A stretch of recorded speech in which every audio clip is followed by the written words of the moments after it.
এই ভিডিওতে আমরা স্কুল সার্ভিস কমিশনের যে সেকেন্ড এসএলএসটি তার যে পরীক্ষার যে অ্যাডমিট কার্ড, সেই অ্যাডমিট কার্ড ডাউনলোড করার বিষয়টা নিয়ে আলোচনা করব। কিভাবে ডাউনলোড করবেন এবং কাদের কাদের ডাউনলোড সম্ভব নয়, কাদের অ্যাডমিট হবে না, কাদের হবে, সমস্ত বিষয় কিন্তু এখানে পরিষ্কার করব। তার কারণ 14ই August 2025 West Bengal School Service Commission একটি বিজ্ঞপ্তি প্রকাশ করেছে। সেটা হচ্ছে তাদের ওল্ড ওয়েবসাইটে আছে। ওল্ড ওয়েবসাইটে এখান থেকে আপনারা যাবেন, গিয়ে দেখবেন যে এই যে পুরনো যে ওয়েবসাইট, সেই ওয়েবসাইট ওপেন হবে। এখানে দেখুন এইটা হচ্ছে notice dated 14/8/2025 provisional admit cards second SLST. এই click here to view the notice, এইখানে যদি আপনারা ক্লিক করেন তাহলে নোটিশটা ওপেন হয়ে যাবে। এই হচ্ছে নোটিশ।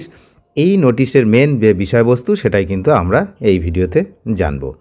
এই নোটিশে কি লেখা আছে না, uploading provisional admit card, second এসএলএসটির অ্যাডমিট কার্ড কিন্তু আপলোড করেছে। আপনারা কিভাবে পাবেন সেটাই হচ্ছে ব্যাপার।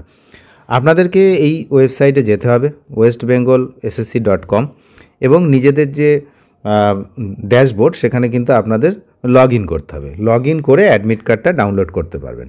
তো অ্যাডমিট কার্ডটা ডাউনলোড করার জন্য আপনাদেরকে লগ ইন করতে হবে। এখানে কিছু 1, 2, 3, 4 এরকম কিছু পয়েন্ট লেখা আছে। এই বিষয়গুলো আমরা একটু জানব।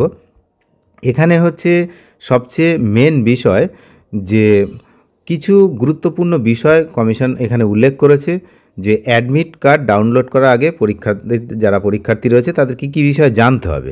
এটা ক্যাটাগরি ডিটেলস আপডেট।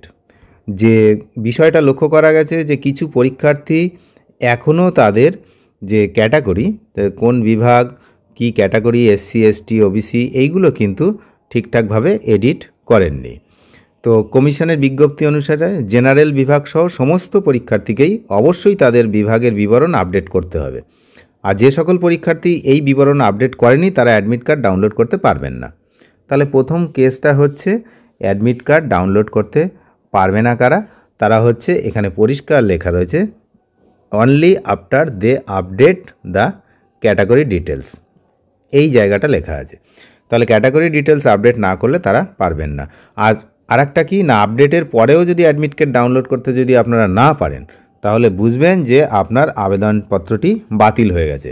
এবং আরও একটি বিষয় যে এখানে আর একটা বিষয় পরিষ্কার লেখা আছে, এই যে সাম আদার রিজনে যে রিজেক্টেড হয়েছে এখানে লেখা রয়েছে। তো ক্যান্ডিডেট কিন্তু rejected will be able to see the reason of the rejection. রিজেকশানের যে কারণ, কেন আবেদনপত্রটি বাতিল হলো, সেটাও কিন্তু এখানেই দেখতে পাবেন। তো অত্যন্ত গুরুত্বপূর্ণ যে কি বিষয়গুলো সেইগুলো আপনারা একটু শুনে নিন। এখানে কি কি লেখা রয়েছে যে ছবি এবং সই, যদি কোনো পরীক্ষার্থীর ছবি বা সই অ্যাডমিট কার্ডে না থাকে অথবা পরীক্ষার্থীর আসল চেহারা বা ওএমআর শিটে করা স্বাক্ষরের সাথে না মেলে, তাহলে পরীক্ষা কেন্দ্রের কর্তৃপক্ষ সেই পরীক্ষার্থীকে পরীক্ষায় বসার অনুমতি নাও দিতে পারে। যাতে পরীক্ষা কেন্দ্রে কোনো রকম সমস্যার সম্মুখীন না হতে হয় তার জন্য কি কি করতে হবে, কি কি এড়িয়ে চলতে হবে। প্রথম বিষয় হচ্ছে ছবি এবং সই। এই ছবি এবং সই এটা কিন্তু একটা প্রবলেম হতে পারে এক্সামিনেশান হলে। কীরকম না, আপলোড করা ছবি এবং সিগনেচার যদি আপনার যদি না মেলে, কখন না যখন ওএমআর শিটে আপনি সিগনেচার করবেন বা চেহারার সঙ্গে আপনার আপলোড করা ছবি যদি না মেলে, তাহলে কিন্তু venue authority allow the candidate appear or the examination আর রিফিউজড করতে পারে। ঠিক আছে, এটা একটা বিষয়, পরীক্ষায় বসার অনুমতি নাও দিতে পারেন। আর একটা কি না, বিষয়টা হচ্ছে এরকম যে স্বাক্ষর করার সময় বিশেষভাবে সতর্ক থাকতে হবে। ফটোগ্রাফ আর সিগনেচারটাই হচ্ছে মেন বিষয়, এগুলো যেন মেলে। আর ওএমআর শিটে যে সাইনটা করবেন এটা।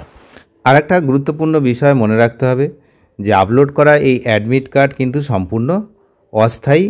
এর মাধ্যমে কোনোভাবেই এটা প্রমাণিত হবে না যে কমিশন পরীক্ষার্থীর যোগ্যতা স্বীকার করেছে। যে কোনো মুহূর্তে কাউন্সেলিং পর্যায় পর্যন্ত অনলাইন ভেরিফিকেশান সমস্ত কিছুর সময় কিন্তু যাচাই করা হবে। যেখানে সমস্যা হবে সেখানেই তাকে ক্যান্সেল করে দেওয়া হবে। তো যাই হোক, অ্যাডমিট কার্ড ডাউনলোড করবেন এবং ডাউনলোড করার পরে ছবি সিগনেচার ঠিকঠাক আছে কি না সেগুলো কিন্তু দেখে নেবেন অবশ্যই।